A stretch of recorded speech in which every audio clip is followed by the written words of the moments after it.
নিৰ্বাচন শেষ হোৱাৰ পাছতো ঠায়ে ঠায়ে এতিয়া অব্যাহত আছে ৰাজনৈতিক হিংসা।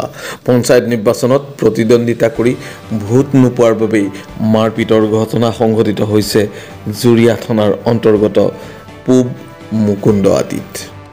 নগাঁও জিলাৰ জুৰিয়া আৰক্ষী থানাৰ অন্তৰ্গত পূব মুকুন্দ আটিত সংঘটিত হৈছে এক ভয়ংকৰ ঘটনা। ৱাৰ্ড সদস্যই ভোট নোপোৱাৰ বাবেই স্কুললৈ গৈ থকা স্কুলীয়া ছাত্ৰীক আক্ৰমণ কৰাৰ দৰে ঘটনা সংঘটিত হৈছে। ঘটনাৰ বিৱৰণী মতে পূব মুকুন্দ আটিৰ ইকবাল বাহাৰ চৌধুৰীয়ে যোৱা পঞ্চায়ত নিৰ্বাচনত ৱাৰ্ড মেম্বাৰ হিচাপে নিৰ্বাচনত প্ৰতিদ্বন্দ্বিতা কৰিছিল, কিন্তু তেওঁক ভোট নিদিয়াৰ বাবে তেওঁৰ ঘৰৰ কাষেৰে অহা যোৱা কৰা লোকসকলক কটু কথা শুনোৱাৰ লগতে আজি এগৰাকী স্কুলৰ ছাত্ৰীক মাৰধৰ কৰাৰ অভিযোগ উত্থাপিত হৈছে। ইকবাল বাহাৰ চৌধুৰীৰ হুকুম মতে মাছুম আলী, জাহাংগীৰ আলম আৰু লিলিমা খাতুনে স্কুললৈ গৈ থকা অৱস্থাত বিলকিছ বেগম নামৰ এগৰাকী ছাত্ৰীক মাৰপিট কৰাৰ লগতে দুদিন পূৰ্বে আন এগৰাকী মহিলাকো শাৰীৰিকভাৱে আক্ৰমণ কৰি আঘাত কৰে। সমগ্ৰ ঘটনা সংক্ৰান্তত জুৰিয়া আৰু দগাঁও আৰক্ষী থানাত দুয়োগৰাকী ভুক্তভোগীয়ে পৃথকে পৃথকে এজাহাৰ দাখিল কৰিছে। আৰক্ষীৰ উচিত তদন্তৰ পাছতহে ইয়াৰ প্ৰকৃত ৰহস্য পোহৰলৈ আহিব। ইলেকশ্যন খেলিছে, খেলাৰ পিছত হাৰিছে, হাৰাৰ পিছত পঞ্চায়ত ইলেকশ্যন এই ইকবাল বাহাৰ চৌধুৰীৰ ঘনীয়েকে খেলিছে, তাৰ বৌ খেলিছে।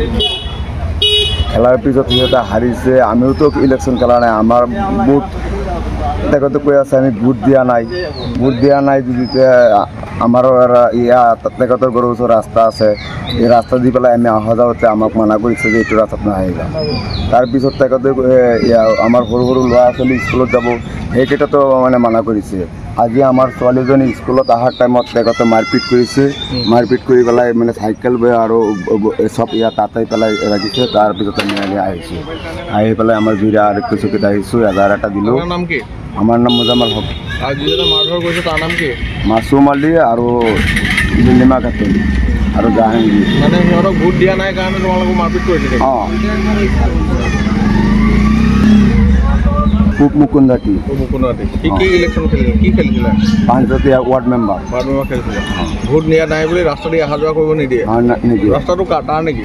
ৰাস্তাটো তাৰ নহয়, এইটো চৰকাৰে জৰাইছিলে, তেখেতক কৰা নাই। তেখেতৰ মাটি হয়, আমি আজিৰ পৰা 70 বছৰলৈকে ইয়াত আমাৰ বাপ দাদা চব এইটো ৰাস্তাতে আনিগুনি কৰি আছে। আনিগুনি কৰোঁতে তাৰপিছত কাক মাৰিছে? ছোৱালীটো আৰু কাক? ছোৱালীজনী মাৰিছে আৰু এইটো মাইকী মানুহজনী মাৰিছে ন? মাইকী মানুহজনী আঘাত কৰিছে, আপোনালোকে আঘাতটো এজাহাৰ দিছে? হয়, এজাহাৰ দিছে। এইটো কোনে কোনে মাৰপিট কৰিছে? আপোনাৰ হেৰি মাছুম আলী, লিলিমা খাতুন, জাহাংগীৰ মানে সি মাৰি দিয়া নাই, সি মানে আহিছিলে আমাক দেখি মানে ৰাইজ একখাটা হৈ গ'ল, সি ঘৰত গুচি গৈছে। এতিয়া কি বিচাৰ চাই আপুনি? আমি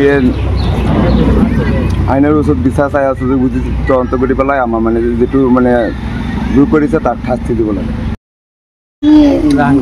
জাহাংগীৰ আলম লিলি মাছুম আনিগুনি কৰি যে রাস্তা লাগে সারাদিন কাম করে মানুষের বাচ্চা যাতে জিহান যাবলা হয়ে গেল আমার রাস্তা কাটছে আমি জানি। রাস্তাটা হেগর নাকি? রাস্তা হেগর, রাস্তায় একটাই। কতদিন ধরে আনিগুনি করতেছ? এই জীবন নেই খাড়াইতেছি এই আনিগুনি করে।